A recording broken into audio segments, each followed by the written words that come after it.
Well, I'm delighted to be here today, this afternoon, joined by Jonathan Edgeley. We're at the Radisson Hotel in Manchester, where we're preparing for our dinner this evening. Are you looking forward to the dinner tonight, Jonathan? Absolutely. It's probably the first event I've been to since coming out of lockdown, and first times I've just said put on a suit. So feeling a little bit unusual, normally dressed in tracksuit bottoms and a t-shirt. Fantastic. So wanted to record a little chat today because one of the really topical things that our members have been speaking about through lockdown is the challenges of wealth transfer and succession. Sure. And you approach that from a certain particular angle. Yes. Around mental health, around preparing yourself for wealth. Perhaps you could give us a little sense of what your observations have been through this time and how you support clients who are inheriting money. Great question to kick off with, David. And yeah, absolutely. I am involved when working with families where they're at that point of looking at succession and wealth transfer. And, ordinarily, you wouldn't necessarily expect a mental health or family health advisor to be involved in that kind of process because it's sort of a transactional process. But what we help to do is look at the emotional side of that engagement to be able to make sure that it's A, amicable, but B, is managed appropriately. So, how you may feel as the current custodian who's about to bestow a great sense upon somebody who has to then move on to the next point in time and be that person of wealth. It might not necessarily be what they want. Okay, so we have to manage lots of different situations and scenarios that aren't necessarily things that would have cropped up for people or have been on their agenda when talking about things. So that's one area. The other area, of course, is where the family may have some concerns about the next generation in terms of their emotional stability. They may have had some mental health issues, or there may have been some substance misuse or alcohol misuse or whatever it is, some reckless behaviour, where they're not feeling that they are quite ready to have that responsibility put upon them. So, well, there was quite a story in the press with Daniel Craig, wasn't there? I think that sparked a debate about money, I suppose, helping your children or hindering them.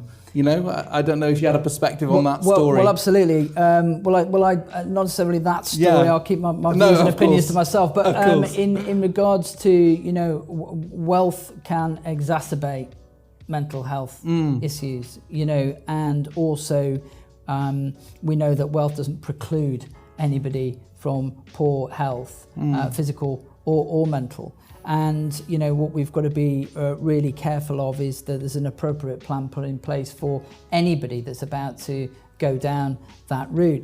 I think it's very important that every situation is looked at diligently. And I always say to a family, look, if you're in the business of investing, you will always do your due diligence on that investment, and you'll look at the numbers under a microscope. You'll look at the people, you'll look at the history, you'll look at the projections, you'll look at the culture, you'll look at all of that. But when it comes to our own family, okay, we think we know them. And so we will only actually ever look at what we can see, okay, and what we believe, right? And they can be quite limiting beliefs at times. So part of my job in that kind of scenario is to reframe the situation for a family, enable them to work together, in a cohesive way, because actually the whole process that might also bring in an element of philanthropy, for example, okay, which is really interesting, because sometimes in quite dysfunctional high net worth family environments, there is often a disconnect.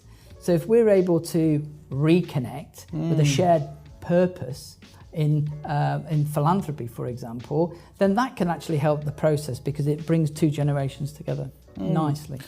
Are there certain sort of scenarios that you see come up in different settings with professionals that are a good time to kind of call you in? Absolutely. And, for the last 5 years, I've spent a lot of time working with, trusted private client advisors, whether that be wealth, whether that be family law or whether they do that sort of trust and tax. And the question I always pose is, well, what would you do if, a situation like this was to arise? And quite a high percentage of people would actually shy away from getting involved in a conversation of that type around mental health because they don't feel it's necessarily within their skill set or within their remit as an advisor. So often what I say, and bearing in mind 90% of my referrals come from people in the private client space as trusted advisors to high net worth families, is to say, look, if there is ever a situation, it's important that you know that I can be utilised as a resource for you, right? So you don't have to feel alone, or that you've even got to try and tackle a conversation, because there's also fear of getting it wrong, okay, and potentially losing a client or it being detrimental to the relationship. So each family has a unique set of circumstances and their situations can be very different. But mental health, whether it be a depression or whether it be an addiction, requires a certain type of intervention. So what I'm able to do is be able to support that advisor pre, during and post. Okay, that family, that service that they're delivering for that family, to support them through that whole process, so the family can navigate it appropriately, and the client and the advisor is there, operating with dignity and grace as well at the same time, know that they've got a very robust solution. Yeah. I mean, the last 18 months have been just an extraordinary period. We are starting to open up now, but there's going to be issues and problems to be addressed, aren't there, that relate to this period that people are going to have to tackle it's not going to be the case that we come out and it's as if this period hasn't happened. There's residual things there, aren't there? I think, well, absolutely. And, even just, which people won't be able to see on camera, if you think about those wonderful shoes that you're wearing today, and using that as a scenario that people are so used to working in Zoom, they can have a shirt and a tie and a jacket on, but underneath they might still be sat in their pajamas, which, we've all done, I'm sure, on some days. But I think it's about managing transition, and we're talking about transition of wealth, but what we've also got to think about is the transition back into work, back into routine, back into environment. I think what's actually happened with a lot of people working from home is that they've worked harder than ever before. They've not had the commute, okay? They've not had the lunch breaks. They've not had the afternoon, 15-minute cup of tea or whatever it might be, or a chat with a colleague on another floor or whatever it is. And I think people will have become a little bit recluse in some respects. So I think that's one of the really important things of tonight. And it's one of the questions I'm going to be posing to people is, how are you feeling about the transition back into normality, and back into work? Is there anything that you're going to be doing? How are you going to be looking after yourself? What are you going to be doing differently? How do you take care of you? These are all really important questions that we need to think about. Do you think companies are getting better but do you sense there's progress, or what's your read on it? Yeah, I mean, there's certainly progress. Yeah. I think people are clearly recognising that mental health is certainly something that is here to stay, and particularly with the impact of COVID.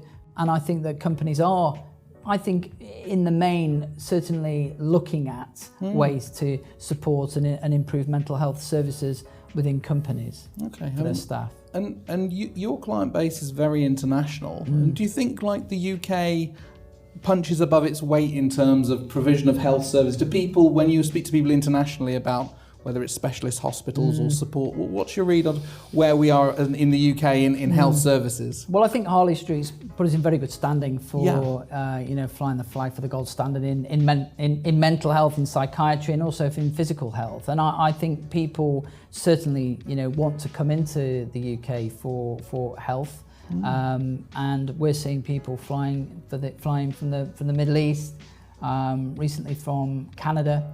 Where they don't necessarily want to get embroiled in the healthcare systems in America, for example, because they're looking for absolute discretion. Okay, and they are looking for the best. And we have that here, you know, world-class healthcare services. It's phenomenal.